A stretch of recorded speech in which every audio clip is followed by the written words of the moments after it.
Hello, everybody. Today we are talking about studying Vedic astrology and mainly why study Vedic astrology. Vedic astrology is a wonderful subject. It's a tool to help yourself and also to develop your knowledge. And this seminar is about studying Vedic astrology with me. I'll be giving you some ideas about it and, what we are going to learn as well. So let me share my screen.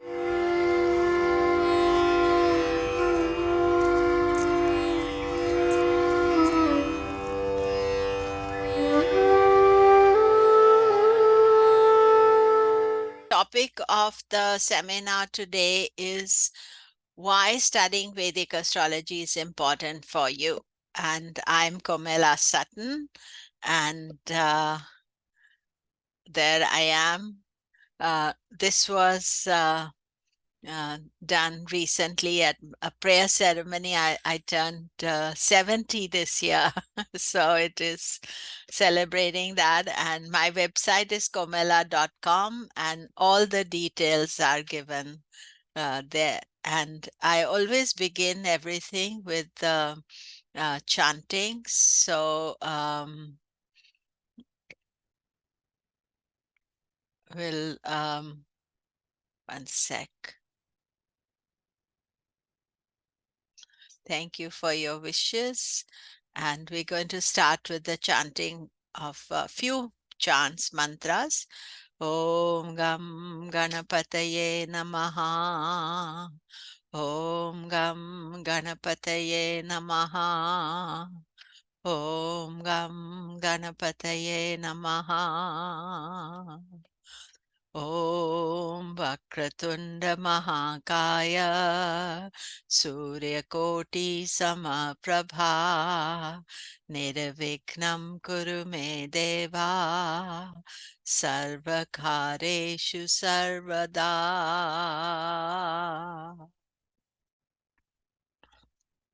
Om Dhanamulam Gurur Murti Pujamulam Gurur Padam Mantramulam Gurur Vakyam Mokshamulam Gurur Kripa Om Adityaya Somaya Mangalaya Budaya Cha Guru Shukra Shanibhyascha Rahuve Ketave Namaha.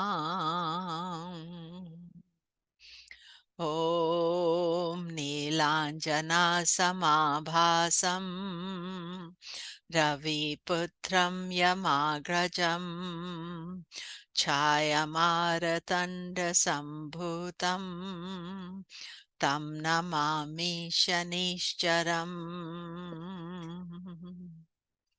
So just to let you know that I'll be answering your questions at the end of the class. And so if you keep your questions up to then that is the best. And also,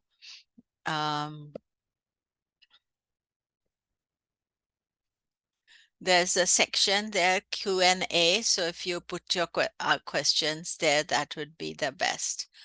So why studying Vedic astrology is important for you? And a little bit about myself. I started studying Vedic astrology in 1979. And when I was introduced to Vedic astrology, I was totally in love with it from day one. Up to then, I resisted even getting my chart done. And then when, the time came to a friend of mine was doing Jyotish, Dr. Ajit Sinha, and he looked at my chart and I was totally converted and I was so in love with the subject. And I am continuing to be in love with the subject even now, so many years later. And I was studying through my Guruji, and he gave me a lot of very high philosophical aspect of Jyotish. And then it was a lot of self-study. And I turned professional in 94, 95, I think. And I've been full-time Vedic astrologer, teaching, advising, lecturing, everything since 1994. So that is, what I do. And I think it has been wonderful. I always think of my life before Vedic astrology, after, because it made such a difference to me as a person. And so I was, very young when I started. And one of the advantages of Vedic astrology is that it doesn't matter how old you are, because the longer you live, the more planets you have seen, the more dashas you've been through, the more experience you have. So now, with more gray hair, I'm that much more wiser. So I come with you for that. So Vedic astrology is a divine science. It is a path of self-knowledge that helps us understand who we are. And it is known as Jyotisha. Jyotish translates as the science of light or wisdom of heavens. Jyoti means light, Jyoti, and Isha is God. So it's the God of light. And the light banishes darkness, and light of knowledge dispels ignorance. So the main role of Jyotish in our lives is to throw a light onto what our life is about, and the times we live in, the times we were born in. It's a most amazing subject. The light of the stars and luminaries guide us through the darkness towards the right path. The inner light, which once we learn to recognize, gives us the opportunity to look deeper within our consciousness, to move towards the path of enlightenment, to be in touch with our real self. So you have to think of it like a journey, that we are on this journey of moving towards enlightenment. We're not enlightened, but every year the energy gets better and better. And Jyotisha is a Vedanga, and it is regarded as the eye of the Vedas. Vedas is ancient scriptures of knowledge. Anga means part or division. They are ancient scriptures of knowledge of India, because Vedic astrology is from India. Anga means part or division. Without Jyotish, it is impossible to decode them correctly, because it's the eye of the Vedas. So it gives us some idea. Without eyes, we cannot see. Therefore, Jyotisha is the eyes with which we see and study the Vedas, both outer and inner meaning. Jyotisha has been given a prime place in the Vedas. You see, it is a much respected science, really, the subject. We can't say that it has got trivialized in our modern world, because people are misusing it, or a lot of pop astrology. But the Jyotisha itself and what I'm teaching is a serious subject. And uh, so the main thing it deals with is that it deals with the fruits of our karma, what we bring into this life, and how to deal with predisposed issues of our life. All of us have some issues that are part of us, DNA, psyche, we could say. As a Jyotisha, we say that is our karma that we have to deal with. As a student of Jyotisha, we learn to understand what karma we bring into this life. This is revealed through the birth chart. And we are always a student of Jyotisha, even when you become, you know, kind of a master. I've been studying and teaching for so long, but I'm still a student. I'm still learning. I'm still enthusiastic about the subject because it's such a vast subject, and we can never truly understand every aspect of the subject as well. The chart at birth represents how our past life karma is influencing us, what karma we need to fulfill in this life. So it's not just about past life, but what are we going to do? What are we going to fulfill in this life? Life is colored by our planets. The soul's true nature becomes obscured by planets at birth, as well as planets that influence us through transits. This aspect is there that, uh, you know, all of us, regardless of who we have this divine energy within us, and that is the most important thing to understand. Uh, so, and what is karma? Karma is action both of past and present lives. All actions have a reactions. Actions of our previous lives have to be dealt with. So Vedic astrology believes in this concept of past lives and the transmigration of the soul, that each time we are trying to finish the story of our life. So, it's a life of many chapters, and some of the chapters are in the past life, and some are still to come in future lifetimes. So, this because we've already started our story somewhere way past, we have karma from the past life that we have to deal with. So there are three levels of karma that you have to understand. Sanchita, this is the collected karma which we cannot do anything about. Prarabdha, the happening karma, what we face in life. And Kriyamana, the present actions that become the Sanchita of the future. Kriyamana is also known as the Agami karma. So Sanchita karma is what the soul has collected during its many incarnations, starts collecting positive, negative qualities created by right and wrong choices from previous life. Unfinished karma that we deal with now, all has become stored in Sanchita.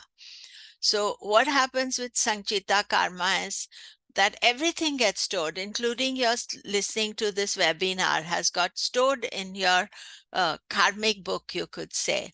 And so once you have done something, it's got stored. It cannot be unstored in a way. So in our chart, we study Sanchita karma from Panchanga, Rashi, and its Varga charts. Vedic astrology is so detailed. There's so much information that you get this from the birth chart itself and all its various components, you can say. But this Sanchita karma is very important because when we are born, or all of us are collecting this karma, and so then the second one is Prarabdha karma, which is experiences. Dealing with old karma becomes tests in this life where we can struggle with collected Sanchita or helped by it. Birth chart, dashas, transits will reflect it. So Prarabdha karma is how the karma is happening. And how your life is unfolding. So in the unfolding of life, we are seeing lots of things that are being expressed, and there are certain times that could be hard and they could be positive. And so these are tests, also opportunities. Not all karma is negative, so we don't think of it as karma is negative. And then the last one is Kriyamana or Agami, and these are the choices we make. So while we cannot do anything about the past Sanchita and the present Prarabdha, we can make sure that we take care of the present by doing the right Kriyamana karma, making the correct choices today for our future tomorrow. So therefore, what you think about it is that you have a birth chart, And the birth chart is your birth chart. We have to learn to understand it, live with it. And then we have certain dashas that are coming, certain transits. So say, for example, 2 days ago, there was a Mars-Ketu conjunction. All of us experienced it, but not all of us reacted to it in the same way. So that Kriyamana means what are the choices you make, how you react to situations, what you make the choices. For me, this is the most important karma of our life. What are we going to do about our life? What are the choices we make? And these are not easy. One has to understand what is happening so that to be able to make the right choices.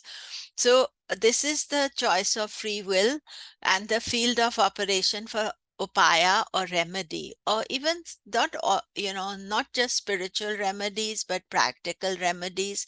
And the thing is this, that what one has to understand is that the actions done today become the sanchita of tomorrow. So whatever we've done today, then it's got stored in the sanchita karma to become prarabdha again, and then the cycle continues, round and round. So we do have to understand this aspect of the karma. So the Kriyamana karma choices are that we try to detoxify from the past, cleanse up present, and make good choices for the future. This is what, the Vedic philosophy, the yogic philosophy, and the Jyotish philosophy are all trying to teach us, that we have to understand, and not all choices are easy, not all karma is easy, but we have also many positive aspects. And, when I started studying astrology, I was very unhappy and things were really getting on top of me. And I realized that by making small changes, and those small changes have continued all up to today, and it has made a huge difference to who I am, my personality, my attitude, my happiness quotient, everything. So, this is the thing about once you become aware of your Kriyamana karma.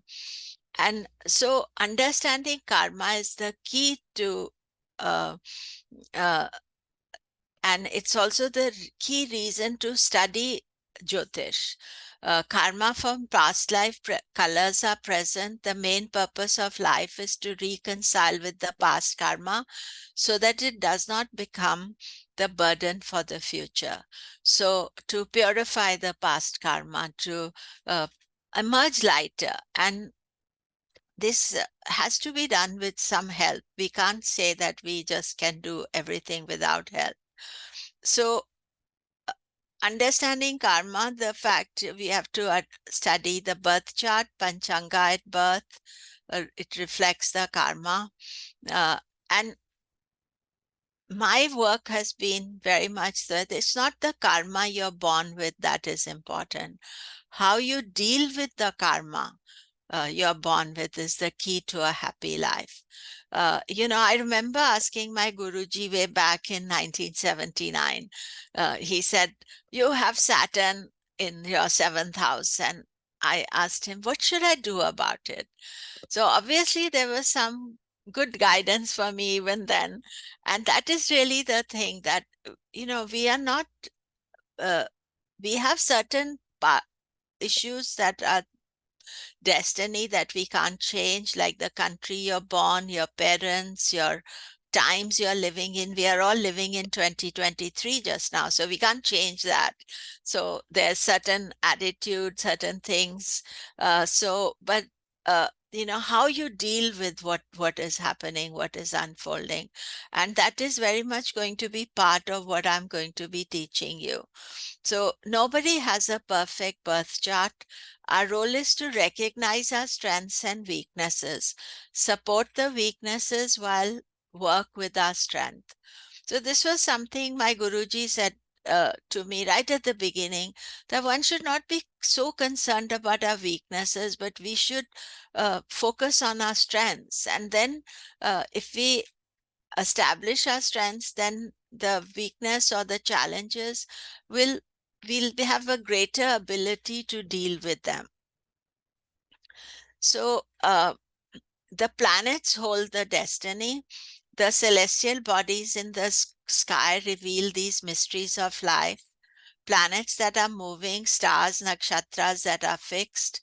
Planets influence every aspect of life on Earth, the atmosphere, nature of the seasons, plant, animal life, man's destiny. So planets reveal the karma of the individual. So the planets in your birth chart, you see, you're born at a certain time, a certain date, a place of birth. Those are the three things an astrologer needs to know: your date, time, and place of birth. And through that, those planets, they reveal the karma of the individual. What are they? What is their potential? In Vedic astrology, we use the 9 planets. Collectively, they are known as the Navagraha. These are the planets that are visible with the naked eye. We do not use Uranus, Pluto, Neptune. It's not that I don't recognize them, but that is not part of the Vedic astrology structure. And I'm always teaching classical Vedic astrology. And so I will not be using them as part of my study. And this is the Navagraha at the beginning of the thing. I did a chant to the Navagrahas. The 9 planets are studied in Jyotish. In many temples, there is a shrine to the Navagraha. So when you go to the Navagraha temples, you see that there are temples, you see that each temple has a shrine. Now, this is a shrine to my local temple here. I live in Brentwood, California, and about 15 miles from here is Livermore, Northern California. There are 2 Brentwood woods in California. And this is from the Livermore temple, the Navagraha. And beautifully dressed, each of the Navagrahas are there. And you'll find that anywhere in the world you're living now, if there are temples there, then most of the temples will have a Navagraha shrine. And why do they honor the Navagraha? Is because Navagraha is part of our karma. So we are honoring our chart. We are honoring our birth chart. We are honoring the planets. And here, this chart has got, you can see Saturn right in front, but it's just, all the 9 planets are here. And so what the Navagrahas, what do we study? The 2 luminaries, the lights, the sun and the moon. 5 planets: Mars, Mercury, Jupiter, Venus, Saturn. Rahu, Ketu, the nodes of the moon. They are the 9 planets. Now, each of the 9 planets has a weekday. It has a color that it is associated with. And you see here, the planets are dressed according to their color. And I'm going to share some photographs with you. So this is Surya. Actually, mostly in South Indian temples, you'll find that Surya has his own shrine. And you can see here, he's all dressed up. He's got a sun-like shine to the head and red color. So the color for Surya is red, and the day for Surya is Sunday. So, and Soma, Chandra, is the moon, and moon's color is white. Here what you see is that this is the moon, and it's quite recognizable. The moon always has like a half moon in the photographs. Always he has an animal, he's riding a deer. And Monday is the day for the moon. Mangala, Mars, Tuesday for Mars, and the color is red, just like the sun. And Buddha is Mercury. And here we see Buddha green in color. And he rides a animal that is half lion and half elephant. And so Buddha represents intellect as well in our charts. And then Brihaspati, Guru, he's the wisdom planet, the teacher. You see today I'm wearing yellow. in honor of Brihaspati, because I was going to talk about Vedic astrology. So I wanted to honor Brihaspati, and I thought I should wear yellow today. And this is the temple Navagraha. You can see all the Navagraha, but here I focused on Jupiter.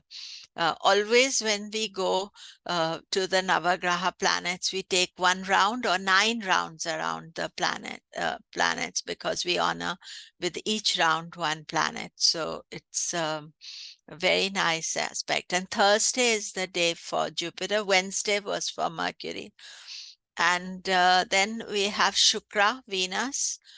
And some of them I have this. This is a Kerala painting that I have. And here we see 1 horse is with Shukra, and it's white in color, and white. And Friday is the day for Shukra, Venus. And Shani, Saturn. Actually, Saturn is black or navy, but I couldn't put it here in color, so I put a bluish color. But this is my temple in Chandigarh, and they have a beautiful Shani shrine. And Shani usually is riding a crow. That's what you'll see with Shani. And on Saturday at the temple, there's so much devotion. People come, they offer flowers, they offer oil to Lord Saturn. Oil is very important for Saturn, and black sesame seeds as well. And you can see them all here lying at the bottom of this. And if you see Lord Shani, he's very shiny, bright, because people have offered, they pour oil over his deity. And then we did the 7 planets, and Saturn, today is Shani's day, Saturday. And so then we have 2 extra planets, Rahu, Ketu. These are shadow planets.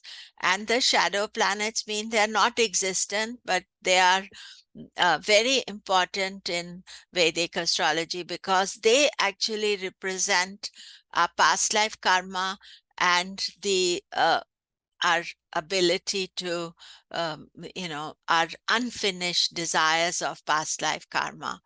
And here I have beautiful picture of Rahu, and you see Rahu here. He's headless. He only has the head. Rahu, Ketu are 1, but they've been cut into half. And we see here Rahu, and another picture of Rahu. There he's just the head, and he's being driven by this guy.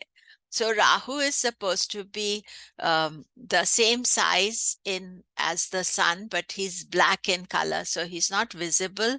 The only time Rahu is visible, Rahu or Ketu are visible, are during the eclipses.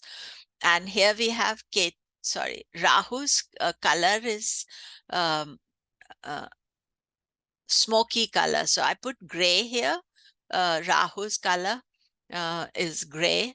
And Rahu doesn't have an official day, but mostly worship to Rahu is done on Saturday.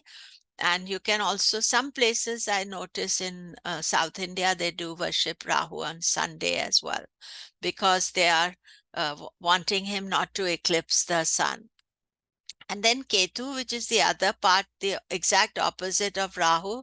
Ketu is multicolored. You can see that multicolored, and he has a body, no head. So he represents the past karma, the things that we have left, that is also in our subconscious. So it's not visible, it's hidden.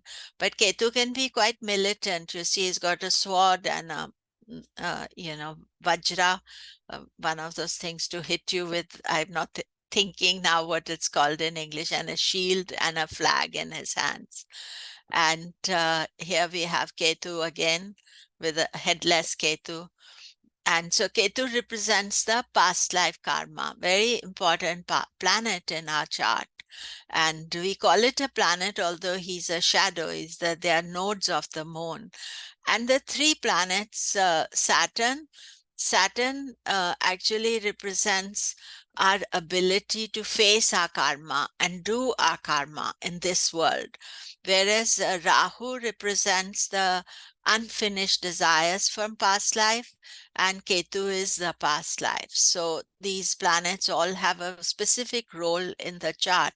And that is the first thing we study, because once we know the planets, we understand all the other factors in the chart.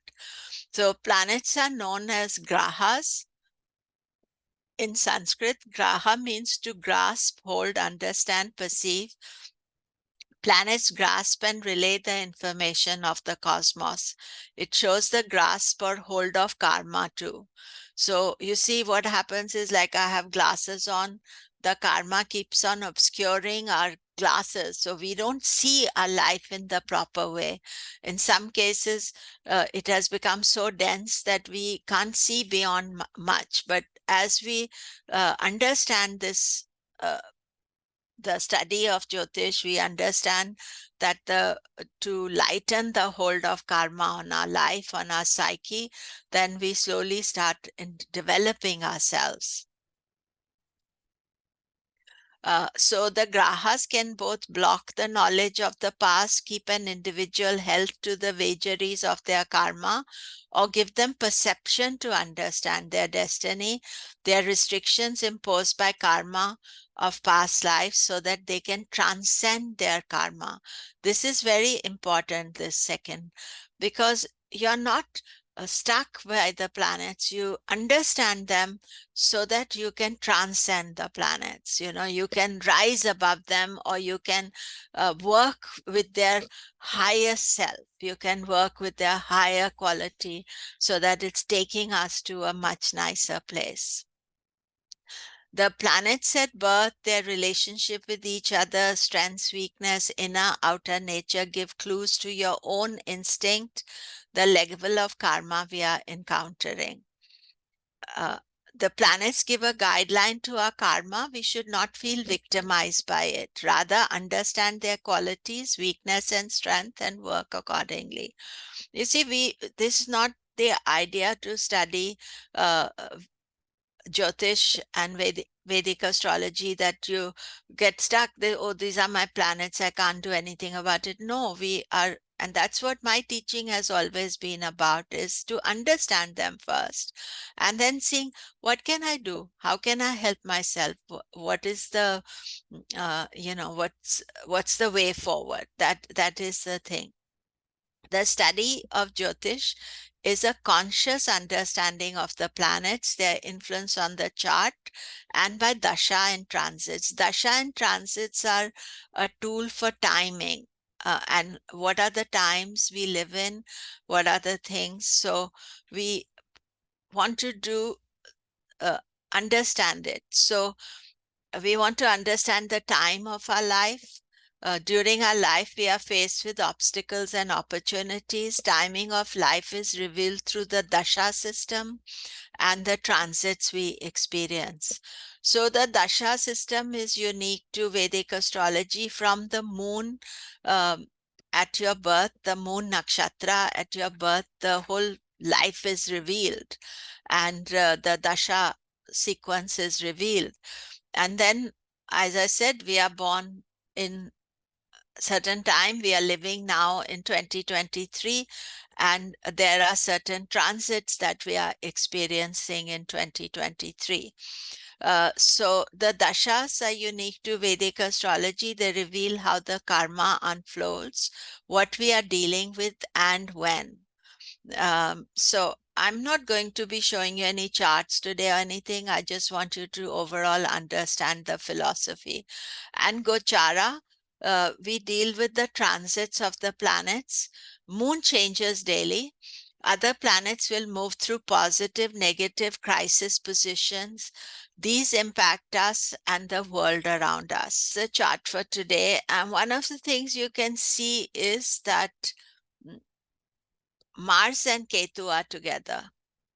And so that is always a challenging consideration. But the Mars Ketu conjunction took place in on 5th exact conjunction, but it's still carrying on.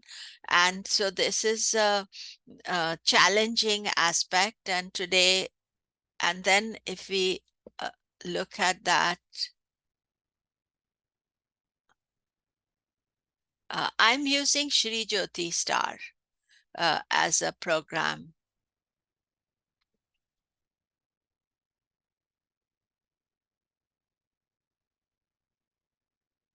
So, so here we see that, sorry, I just want to show you. So Mercury is exalted, and that is one of the reasons I had thought about um, today as a good class. Moon is in Cancer and Mercury is exalted. They are both the mind planets.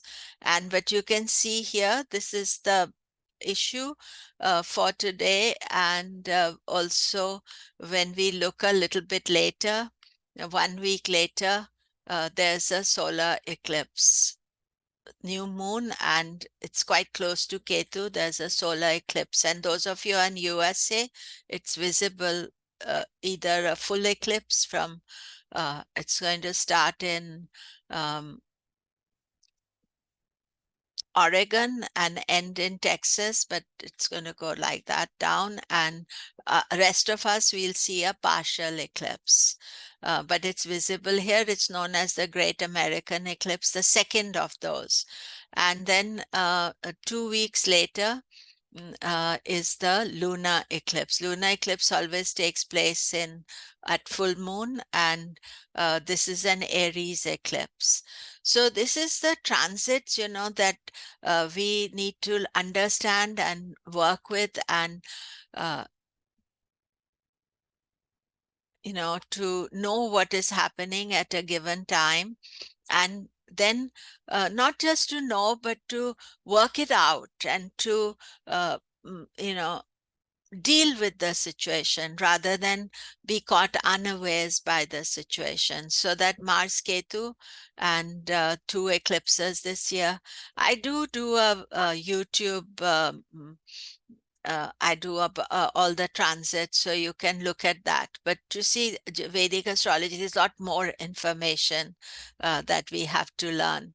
So our role is to understand the karma we inherited in this life. This we must reconcile and purify. And then how it unfolds, what obstacles we face regularly in trying to purify the karma.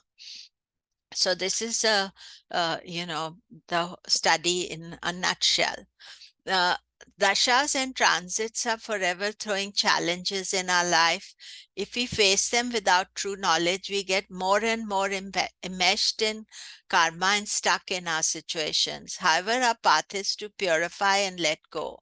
And I can tell you in my own life, since I started following Jyotish, I don't just teach it, I follow it and understand all the nuances of the quality of the time and all that. It makes a lot of difference because we are no longer going into anything blindly. We are aware of it. Sometimes our actions or reactions may not be perfect, but you learn from life. The first step of studying Vedic astrology is it helps us by understanding what karma we inherit, how and when it unfolds, how to deal with it, and to be conscious of our karmic journey. To live life in awareness, not live life in rejection. The knowledge of Vedic astrology shines its light on us. The eye of the Veda not only illuminates what is the outer, more material world, but makes us get in touch with the inner one. So helps us deal with the changing times, know the weakness of time so that we can compensate for it, not allow negative time to destroy all our good intentions, take support of the good times. You see, I used to find earlier that I would, if something was good happening, I think it carry on happening, and then suddenly things would be blocked, and then you'd be just not know what to do. Whereas with Jyotish, it tells you all those aspects and timings. And as we get more advanced with knowledge, you can develop into an advisor for others to help understand their divine path. So I have these 4 courses that I do every year. 3 are the same every year. Each course is 36 classes online, and it's live with me. I'll be there each time, and detailed manuals are available for each of the course. So every time I start in March. So this year again, 5th of March to 5th November, the foundation course, and then 6th of March will be the rules of interpretation course, and 7th of March starts the prediction course. So each course is 36 classes. And if we take the 3 courses in total, you have done 108 classes. And there are manuals, as well as each of the classes has assignments, and there are assignments, and then as you get more advanced, there's also live assignments with me. And I have Keiko Ito, who's checking the assignments and helping me with the course as well. So these courses are really meant to teach you the basics, but also guide you towards start doing your own astrology work as well. If you want to develop there, then 2 types of people. A lot of people come just to study Vedic astrology for themselves, and the others who want to do a practice. Sometimes people are already doing other practices and they want to include it. If you're doing yoga or you're doing any of the Ayurveda, this is very important to study Jyotish, but for all other people as well. So, and then I have an advanced course, and that is this year is on planetary yogas. And so I have classes Monday to Thursday, and I have 2 classes. One is at 11 a.m. PST, which is really for European um, mm, uh, people, and I have 11 a.m. also. I have people joining me from Middle East and you know USA, as well as all the Americas. I've got people from all over. Then I have an evening 6 p.m. PST. That's a California Pacific time. And that is also for people in Asia and in Australia. And um, I have people join courses from everywhere, what suits them. And the early bird for all the courses is 21st October 2023. And the syllabus of all the courses on my website, and you can check it out. And as far as the courses are concerned, uh, you can, a lot of people begin with the foundation course, because even those who have studied quite a bit, they find they've studied bits and pieces and not done a full course. So, but if you have studied before and feel you've already covered the foundation level training, you can start at rules of interpretation course. I don't like you to start at the 3rd level course, because there's a lot of stuff in rules of interpretation most people don't teach, and I have given a detailed stuff.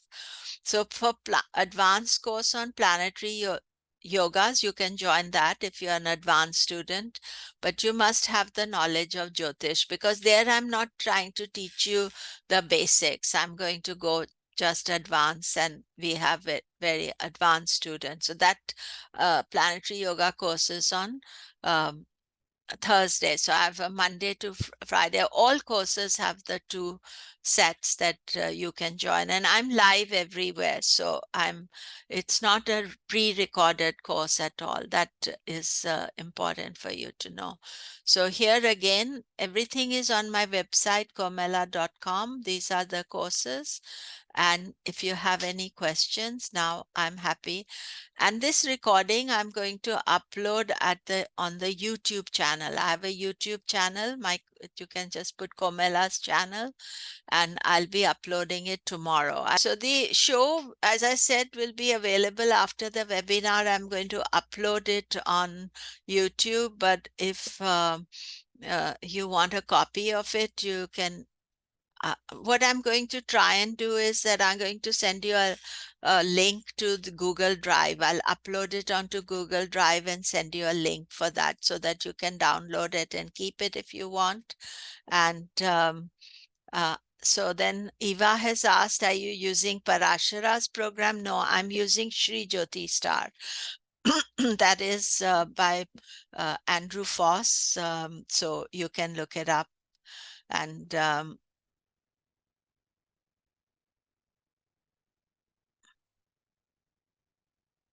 yeah, Mali has asked if people use Jyotish and Jyotisha. Actually, it's just a word there. Jyotish is more Hindi and Jyotisha is more Sanskrit. So it doesn't really matter. You can use one or the other. I'm also remiss. I like to use one of them. And so that is there. So then I look at so Sumita said, thank you. Are there different types of Jyotish Vidya? Which is the one you're talking about? Thank you. Well, I'm talking about the Jyotish Vidya taught by Sage Parashar. So that is what I'm going to I talk about. And there are techniques that is the basic aspect, and then there are techniques that you are using other than so there would be Gemini astrology, Prashna astrology, Ashtaka Varga, but I'm teaching the basic and I follow the guidelines of Sage Parashar.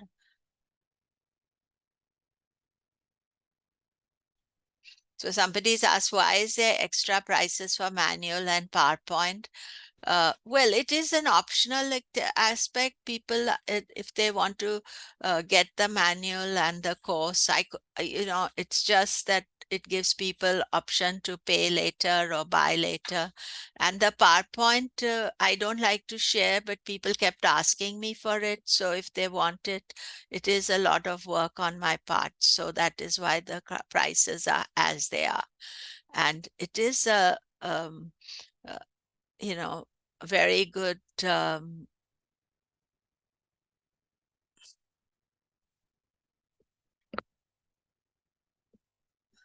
no, the optional set of will not be provided after the class. The PowerPoint presentation is not, the recordings are provided. So when you attend, you'll automatically get like you are listening to this. Um, you'll automatically get the um, recording of the class, not the present. So what I record like I'm talking now, you automatically get that.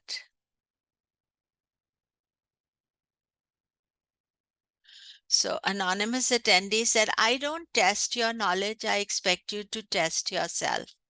And if you feel if you've been studying for a long time, you can. And if you want to speak to me, you can. You need to email me and set up a time to speak with me. I'm happy to speak to you. That is my pleasure. Mm. So Mali has asked, what is your feedback on about taking both first and second courses at the same time? I have people doing all kinds of combination. I've had number of students taking all 4 courses together.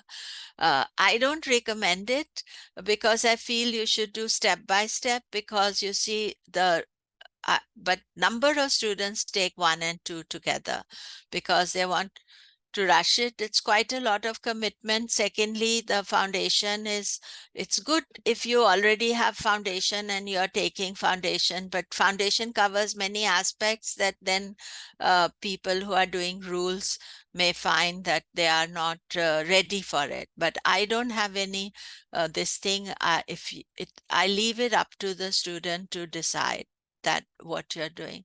The thing is that I'm doing all this thing myself alone. So I am not able to I don't have any staff or somebody who's going to question you and things. So I let you do your own choices.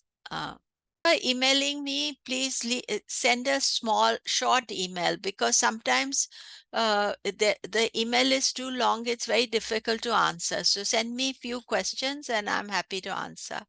How long does it take a level of astrology? I know this is a subjective question. Anjan, at least 3 years. And by a lot of the students, it really depends on how much effort they put in.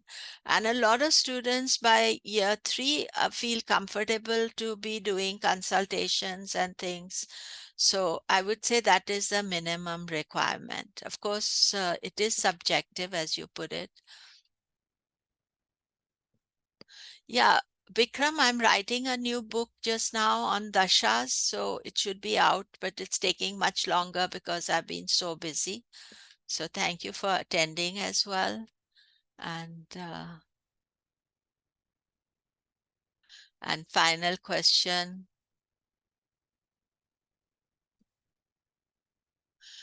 There will be discussions. There it's not, you see, the messages from the grahas is on meditation and spiritual work, because it is that is extra, because like you know what it is, but studying is the main thing because that gives you the knowledge. And thank you, Suzanne. Suzanne has been studying with me before, and she said, I recommend studying with Komilla. I've taken foundation and rules course. It increased my understanding of relationship, karma, view of myself. Thank you so much, Susan. And I look forward to your joining this year as well. So Susan had a break between after doing the two courses, and she is rejoining. So that is so nice of you. And anonymous attendee, thank you um, for your this thing.